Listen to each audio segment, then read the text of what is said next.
እንደምን አላችሁ? እኔ አለው እግዚአብሔር ይመስገን ደህና ነኝ።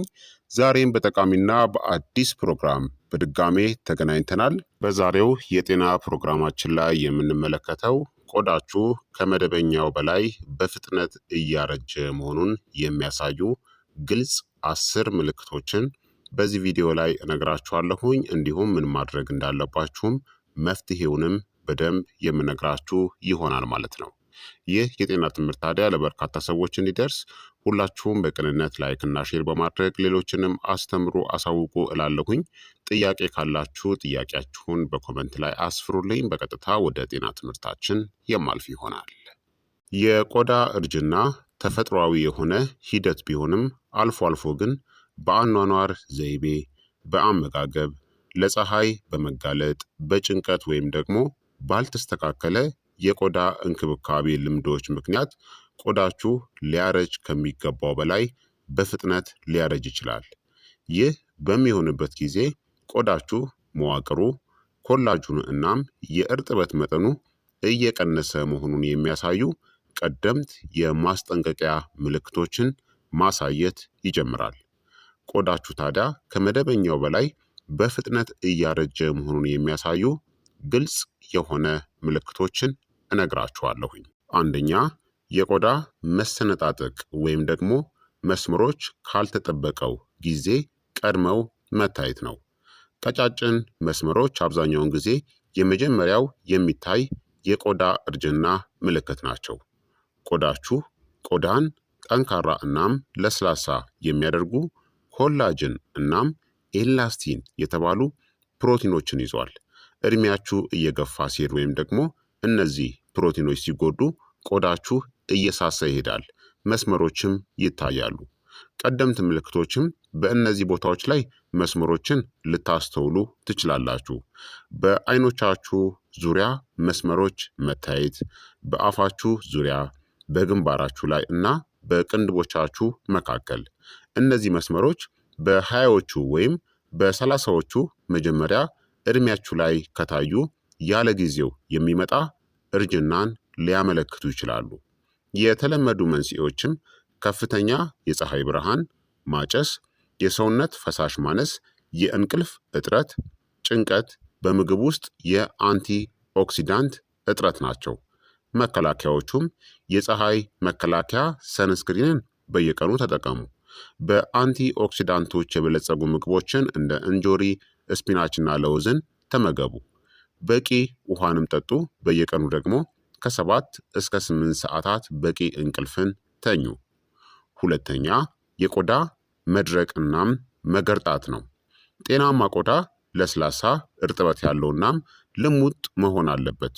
ቆዳ በፍጥነት ሲያረጅ አብዛኛውን ጊዜ የሚከተሉት ምልክቶች ይታዩበታል።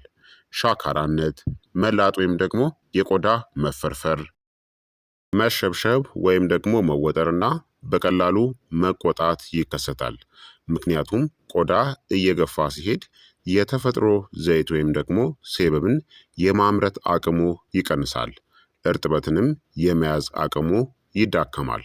መንስኤዎችም በጣም በሞቀ ውሃ መታጠብ፣ ኃይለኛ የሆኑ ሳሙናዎችን መጠቀም፣ ቀዝቃዛ ወይም ደግሞ ደረቅ የሆነ የአየር ሁኔታ፣ የፈሳሽ እጥረትና ቆዳን አብዝቶ መፈግፈግ ነው። መፍትሄዎቹ ደግሞ ለስላሳ የቆዳ ማለስለሻ ወይም ሞይስቸራይዘርን በየቀኑ ተጠቀሙ። ፊታችሁን ስትታጠቡ በጣም ሞቅ ያለ ውሃን አትጠቀሙ። ጤናማ የሆኑ ቅባቶችን ተመገቡ። ለምሳሌ አቮካዶ፣ የወይራ ዘይትና ለውዝን። ሶስተኛ፣ የቆዳ የመለጠጥ አቅም መቀነስ ነው። የመለጠጥ አቅም ቆዳ ተስቦ ሲለቀቅ ወደ ነበረበት እንዲመለስ ያደርገዋል። በእጃችሁ ጀርባ ላይ ያለውን ቆዳ ቆንጥጣችሁ ያዙት ወይም ሳቡት። በፍጥነት ከተመለሰ የመለጠጥ አቅሙ ጥሩ ነው ማለት ነው። ለጥቂት ጊዜ ተነስቶ ከቆየ ግን የቆዳ የመለጠጥ አቅሙ እየቀነሰ ነው። ለምን የመለጠጥ አቅሙ ይቀንሳል? የኮላጅን መቀነስ፣ የኢላስቲን መቀነስና የቆዳ እርጥበት ማጣት ነው። ይህንን የሚያፋጥኑ ነገሮች ደግሞ በፀሐይ የሚመጣ ጉዳት ካለ፣ ማጨስ፣ ከፍተኛ ስኳር ያለበት አመጋገብና ደካማ የሆነ የአመጋገብ ስርዓት ነው። እንዴት መከላከል ትችላላችሁ? ኮላጅንን የሚደግፉ ምግቦችን ተመገቡ። ከፍተኛ ስኳርን አስወግዱ። ቆዳችሁን ከፀሐይ ጉዳት ጠብቁ። አራተኛ ወጥ ያልሆነ የቆዳ ቀለም ነው። ሌላው ያለ ጊዜው የሚመጣ የቆዳ የእርጅና ምልክት ወጥ ያልሆነ የቆዳ ቀለም ነው። ይህ ደግሞ በሚከተለው መልኩ ሊታይ ይችላል። ጠቆር ያሉ ነጠብጣቦች፣ የፀሐይ ነጠብጣቦች፣ መከፋፈል ያለበት የቆዳ ቀለም እና የጠቆሩ ወይም የገረጡ ቦታዎች። ለምን ይከሰታል? የቆዳ ቀለም ሕዋሳት ሲጎዱ ወይም መደበኛ ስራቸውን ሲያቆሙ ይከሰታል። ዋና የሆነ መንስኤዎቹም ለረጅም ጊዜ ለፀሐይ መጋለጥ፣ የሆርሞን ለውጦች፣ የቆዳ መቆጣትና የቆዳ መጎዳት ናቸው። መከላከያውም ደግሞ ሁልጊዜ የፀሐይ መከላከያን ወይም ሰንስክሪንን ተጠቀሙ። በአንቲ ኦክሲዳንቶች የበለጸጉ የቆዳ እንክብካቤ ምርቶችን ተጠቀሙ። ለከፍተኛ ፀሐይ መጋለጥን አስወግዱ። አምስተኛ እየጠለቁ የሚሄዱ መጨማደዶች ናቸው። ቆዳ መዋቅሩን ማጣቱን ከቀጠለ ቀጫጭን መስመሮች ወደ ጥልቅ መጨማደድ ይቀየራሉ።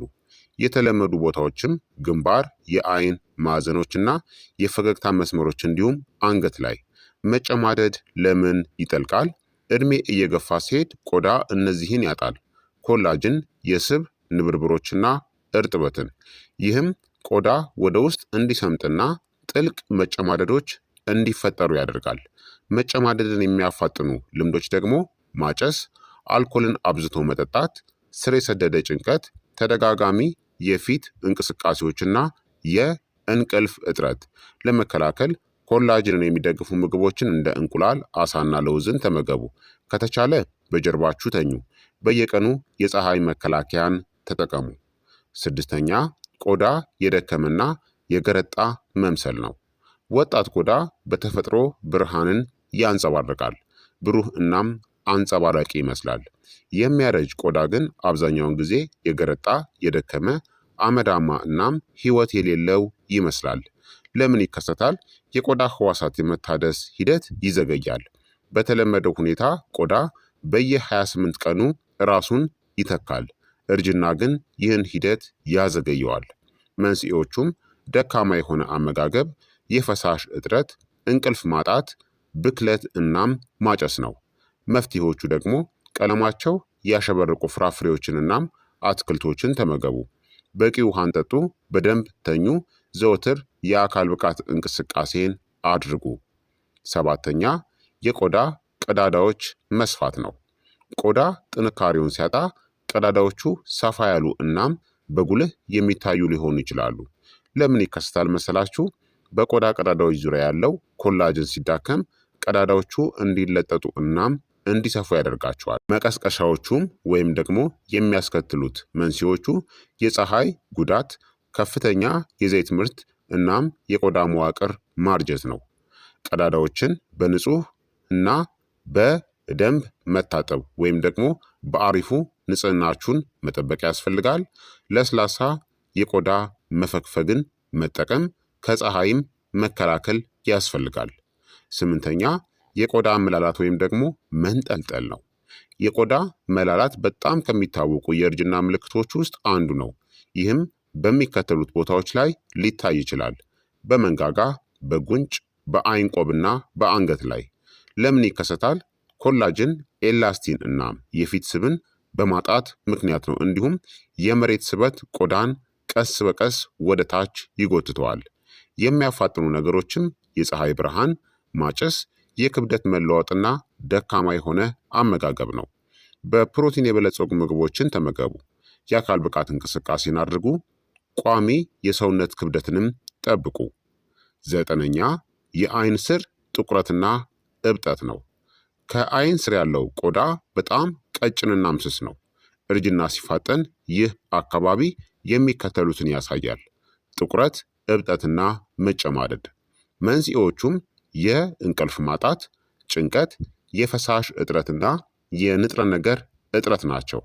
መፍትሄዎቹ ደግሞ ከ7 እስከ 8 ሰዓታት መተኛት፣ የጨው አጠቃቀማችሁን መቀነስና በቂ የሆነ ውሃን መጠጣት ያስፈልጋል።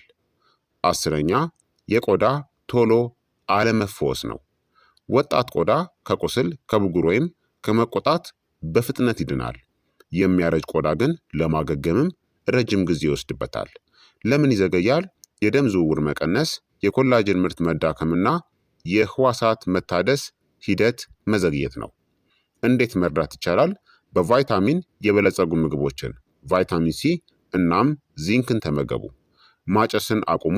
የተመጣጠነ ምግብን ውሰዱ። በአጠቃላይ እነዚህ 10 ምልክቶች ቆዳችሁ ከመደበኛው በላይ በፍጥነት እያረጀ መሆኑን የሚጠቁሙ ዋና ዋና ምልክቶች ናቸው ማለት ነው። ታዲያ ቆዳ በፍጥነት እንዲያረጅ የሚያደርጉ ዋና ዋና ምክንያቶች ምንድን ናቸው?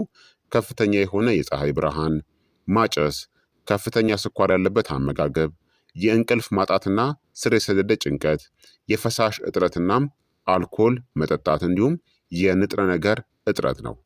የቆዳ እርጅናን ለመቀነስ የሚረዱ ቀላል የሆነ የዕለት ተዕለት ልምዶችን ከፈለጋችሁ በየቀኑ የፀሐይ መከላከያን ተጠቀሙ። በቂ ውሃን ጠጡ። በአንቲ ኦክሲዳንቶች የበለጸጉ ምግቦችን ተመገቡ። ቢያንስ በቀን 7 ሰዓታትን ተኙ። ጭንቀትን አስወግዱ እናም የአካል ብቃት እንቅስቃሴን አድርጉ። እነዚህ ልምዶች የቆዳችሁን ኮላጅን እርጥበትና መዋቅርን ይጠብቃሉ። ስለዚህ ክቡራትና ክቡራን ተመልካቾቼ የዛሬው የጤና ትምህርት እንግዲህ ይህንን ይመስል ነበረ። እንደተማራችሁበትም ተስፋ አደርጋለሁኝ። ሀሳብ አስተያየታችሁ ደግሞ አይለኝ ይላለሁ። ይህ የጤና ትምህርት ለበርካታ ሰዎች እንዲደርስ ሁላችሁም በቅንነት ላይክ እና ሼር በማድረግ ሌሎችንም አስተምሩ አሳውቁላለሁኝ። ጥያቄ ካላችሁ ጥያቄያችሁን በኮመንት ላይ አስፍሩልኝ። በቀጣይ የጤና ትምህርት እስከምንገናኝ እኔንም እናንተንም ቸር ያቆየን። መልካም ጊዜ፣ መልካም ቆይታ። ቻው ቻው።